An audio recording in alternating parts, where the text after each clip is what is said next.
প্রিয় দর্শক এবং সম্মানিত বিচারক, এতক্ষণ কে সেরা ক্রিকেটার এ বিষয়ে আমার সতীর্থ বিতার্কিকদের বক্তব্য শুনছিলাম। আমি এমন একজনকে নিয়ে বলবো যে নিজেই আপনাকে তার সেরা ভক্ত হতে বাধ্য করবে। একের ভিতর সব, বাংলার নবাব সাকিব আল হাসান। আমার সাকিব, আমাদের সাকিব, 18 কোটি মানুষের সাকিব। দেশের তাবৎ সুন্দরীরা ক্রিকেটার বলতেই বোঝে গ্ল্যামার বয় সাকিব। এজন্যই সাকিব মডেলিং জগতে এতটা প্রয়োজনীয়। তাই আমার মতো সুন্দরীও যে সাকিবের ভক্ত হয়েই কথা বলবে তা বলাই বাহুল্য। এক সাকিবে আমি আসক্ত। সাকিব, তুমি করেছো ভুল, আমাকে রেখে শিশিরকে দিয়েছো ফুল। সরি শিশির ভাবি, কিন্তু আমরা সবাই চাই সাকিবের মতোই হাবি। শুনুন শুনুন ক্রিকেট প্রেমীরা, শুনুন দিয়া মন, এসেছি আজ বলতে আমি সাকিব সেরাজন। সাকিব যে শুধু একজন ব্যাটার অথবা বোলার তা কিন্তু নয়, সাকিব একজন অলরাউন্ডার। একটি দুটি বছর নয়, টানা এক দশক যাবৎ শীর্ষ অলরাউন্ডারের রেকর্ডের অধিকারী সাকিব আল হাসান এখনো পর্যন্ত একদিনের আন্তর্জাতিক ক্রিকেট এবং টেস্টে নিজের সর্বোচ্চ র্যাঙ্কিং ধরে রেখেছেন। একদিনের আন্তর্জাতিক ক্রিকেটে বাংলাদেশের হয়ে সর্বোচ্চ উইকেট শিকারী এবং টি-20তে সর্বোচ্চ রানের অধিকারী একমাত্র সাকিব আল হাসান, এবং এরই সাথে সারা বিশ্বে সর্বোচ্চ উইকেট শিকারী টি-20তে আমাদের সাকিব আল হাসান। সাকিবের জাতীয় দলে অভিষেক হয় 2006 সালে। অভিষেক ম্যাচের পরে হাবিবুল বাশার বলেছিলেন, আমার জীবনের সবচেয়ে বড় বিষয় আজ আমি এই ছেলেটির কাছ থেকে উপহার পেলাম। অনুশীলন ম্যাচে কাকে দেখেছিলাম আর আজ আমি কাকে দেখছি। মুগ্ধ হলাম ওর বোলিং দেখে, অবিশ্বাস্য। সেদিন যা যা ভুল করেছিল সাকিব, আজ তার কিছুই করেনি। নতুন করে নিজেকে চেনালো সে। এই ছেলে এক ভুল দ্বিতীয়বার করে না। সাকিবকে ব্যাখ্যা করতে গিয়ে তার সতীর্থরা একটা শব্দ খুব ব্যবহার করেন, আর সেটি হলো ডিফারেন্ট। সাকিব তার ডিফারেন্ট আচরণ সবার সামনে প্রথম প্রকাশ করেছিলেন 2007 সালের বিশ্বকাপে। ওয়েস্ট ইন্ডিজে বসবাসরত বাংলাদেশি প্রবাসীরা এক রাতে তাদেরকে ডিনারের জন্য আমন্ত্রণ জানায়, এবং সেই দিন প্রবাসীরা বাংলাদেশ দলের খেলোয়াড়দের নানা দোষ ত্রুটি তুলে ধরছিলেন এবং বিভিন্নভাবে তাদের সমালোচনা করছিলেন। হাবিবুল বাশার চুপ করে বসেছিলেন, কিন্তু আমাদের সাকিব যে 2006 সালে অভিষেক পায়, 2007 সালেই সে কিন্তু তার প্রথম নীরব প্রতিবাদটি করেছিল। সে না খেয়ে ভরা প্লেট রেখে হাত ধুতে উঠে যায়। শৃঙ্খলা ভঙ্গের অভিযোগে 6 মাসের নিষেধাজ্ঞা মাথা পেতে নিয়েছিলেন সাকিব আল হাসান 2014 সালে। সিপিএল খেলতে তিনি নাকি গিয়েছিলেন অনুমতিপত্র না নিয়ে। নিষেধাজ্ঞা কাটিয়ে ফেরার পরের ম্যাচে এক টেস্টে সেঞ্চুরি ও 10 উইকেট নিয়ে সাকিব আল হাসান নাম লেখান ইয়াং বোথামের পাশে, এবং এর পরের প্রথম ওয়ানডেতে আবার সেঞ্চুরি এবং 4 উইকেটের একমাত্র অধিকারী সাকিব আল হাসান। সাল 2015, আমাদের মুস্তাফিজ ভাইয়ের অভিষেক সিরিজের কথা বলছি। অভিষেক সিরিজের একটি ম্যাচে মুস্তাফিজকে ধোনি এমন ধাক্কা মারলেন যে তার কাঁধ ছুটে যাওয়ার জোগাড়। সেদিনও কিন্তু প্রতিবাদটি আমাদের সাকিব ভাই করেছিলেন, এবং যে কারণে ম্যাচ ফি থেকে 75% কাটা পড়েছিল ধোনির। 2018 সালে শ্রীলঙ্কার বিপক্ষে নিদাহাস ট্রফিতে বিতর্কিত আম্পায়ারিং এর কারণে সতীর্থদের মাঠ ছেড়ে চলে আসতে বলেন সাকিব আল হাসান। সেদিনও বাঘের মতো গর্জনটি আমাদের সাকিব তুলেছিলেন। শুধু 22 গজে ব্যাটে বলে ঝড় তোলাতেই সীমাবদ্ধ নেই সাকিব আল হাসান। তিনি প্রতিকূল পরিস্থিতিতে কিভাবে দলের পাশে দাঁড়াতে হয় সেটি খুব ভালোভাবেই জানেন।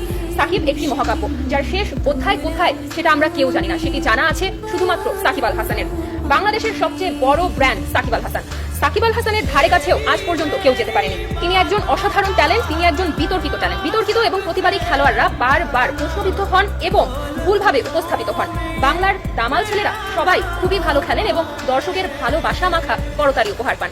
কিন্তু কিছু কিছু সময়ে দর্শকদের বিমোহিত করতে রোমাঞ্চকর খেলা দেখানোর প্রয়োজন হয়, যেটা একমাত্র আমাদের অলরাউন্ডার সাকিব আল হাসানই দেখাতে পারেন। সাকিব মানেই রেকর্ড, রেকর্ড মানেই সাকিব। সাকিব মাঠে নামেন রেকর্ড করতে, সাকিব মাঠে নামেন রেকর্ড ভাঙতে। এমন কখনো হয়নি যে সাকিব আল হাসান ম্যাচ হারের কারণ হয়েছেন, কিন্তু 2021 সালে সেই সমালোচনার তকমাটিও যেন তার গায়ে লেগে গেল। বাংলাদেশ অস্ট্রেলিয়ার টি-20 ম্যাচে 1 ওভারে 30 রান দিয়ে তিনি ফের বিতর্কে জড়ালেন। এই ঘটনা ভোলার নয়। এই ঘটনা সাকিবের মতো দুর্দান্ত অঘটন ঘটানো খেলোয়াড়ের জন্য তো আরো ভোলার নয়।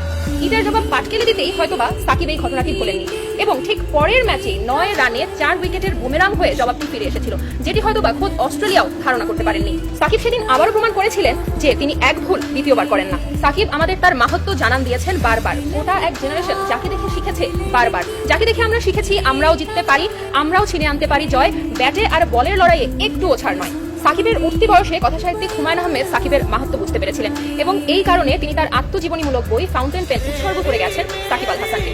যখন তাকে জিজ্ঞেস করা হয়েছিল এর কারণ, তখন তিনি বলেছেন, ক্রিকেটে একটি ওভারে 6টি বল করা হয়। 6টি বলের প্রতিটিতে থাকে একটি করে সম্ভাবনার গল্প, উইকেট পড়ার সম্ভাবনা, রান হওয়ার সম্ভাবনা। আমার কাছে সাকিব আল হাসানকে মনে হয় সেই গল্পের সংকলন। তিনি আরো বলেন, বল পেনের কালি শেষ হয়ে গেলে সেটি দিয়ে আমরা লিখতে পারি না, কিন্তু ফাউন্টেন পেনের কালি শেষ হয়ে গেলে সেটিতে আমরা আবার কালি ভরে ব্যবহার করতে পারি, আবার লিখতে পারি। সাকিব আমাদের ফাউন্টেন পেন। সবাই থেমে গেলেও সাকিব থেমে যান না। ছেলেটা অদম্য, ছেলেটা অফুরন্ত। 2014 সালে টি-20 বিশ্বকাপে বিদেশি খেলোয়াড়দের শক্তির উৎস বোঝাতে সাকিব বলেছিলেন, ইংল্যান্ড অস্ট্রেলিয়ার প্লেয়াররা বেড়ে ওঠার সময় পুষ্টিকর খাবার পায়, ডিম, দুধ, অরেঞ্জ জুস বাধ্যতামূলক। সেই সাক্ষাৎকারের মূল কথা না বুঝে আমাদের দর্শকরা শুরু করলো অরেঞ্জ জুস নিয়ে ট্রল করা। তখনই সাকিব আক্ষেপ করে বলেছিলেন, এই দেশের মানুষ আমাকে কখনো বুঝবে না। সত্যিই তো, আপনারা সাকিবকে বুঝলেন কোথায় বলুন? যদি বুঝতেন তাহলে তো আজকে সেরা তকমাটা অন্য কারো পাশে লাগাতে পারতেন না। মাননীয় বিচারক, সবশেষে আমি এটাই বলতে চাই, সাকিব আল হাসান যে সেরাদের সেরা এ বিষয়ে কোনো সন্দেহের অবকাশ নেই। আমরা গর্বিত, কারণ সাকিব আল হাসান আমাদের দেশের সন্তান। ধন্যবাদ মাননীয় বিচারক, ধন্যবাদ সবাইকে। প্রিয় সাকিব আল হাসানের ভক্ত, যখনই আসে নতুন কোনো শক্ত প্রতিপক্ষ, আপনি চলে যান আমেরিকাতে কিংবা দুবাইতে নতুন কোনো বিজ্ঞাপনে, নতুন কোনো শুটিংয়ে। বিজ্ঞাপন বেশি জরুরি নাকি ব্যবসা বেশি জরুরি নাকি বাংলাদেশের হয়ে খেলাটা অত্যাধিক জরুরি? আশা করি উত্তর দিয়ে যাবেন। সাকিব আল হাসানের নামের পাশে অলরাউন্ডার তকমাটি কিন্তু এমনি এমনি লাগেনি। তিনি যে শুধু 22 গজের নায়ক তা কিন্তু নয়। তিনি বিজ্ঞাপন বলুন, মাঠ বলুন, সব ক্ষেত্রে তিনি সমানভাবে পারদর্শী বলেই তার নামের পাশে অলরাউন্ডার তকমাটি জুড়ে দেওয়া হয়েছে। বাংলাদেশের মানুষ চাকরি নির্ভর হয়ে নতুন কর্মসংস্থানের সুযোগ হারাচ্ছে।